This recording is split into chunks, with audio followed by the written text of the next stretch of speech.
Ako dai si Elver, isa sa florist diri sa Tagbilaran City, Bohol. Maong kung mangita mo og florist diri nga mo decorate sa any kinds of event ninyo, like proposal, wedding, birthday.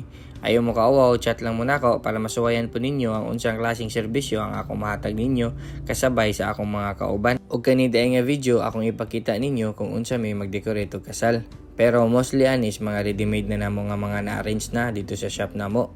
And then kadtong pag-abot namo is napamuntoy gamisa, karon na humana, maunang ka kung kauban nakasit up na diha diretso no. Wala lang nako napakita kung giunsa namo na magud ko sa isa ka kasal pod namo diri ra pod sa Bohol ato sa Dawis. Og kana na humana dai mi og butang na sa church, and then mao ni siya ang backdrop dito sa church mga ka-events. Sa mga wala pa nakahibaw kanili ang negosyo sa akong asawa is mo 3 years pa mi. Aghan pa jud ko kinahanglan na makatunan sa mot na karon na mga bagong style sa pag-decorate mga ka-events. Kay kung sa pag-arrange lang siguro is murag na jud ko ikabuga na kay diri man ko nagdako sa akong mama nga na negosyo nga flower shop is 24 years na.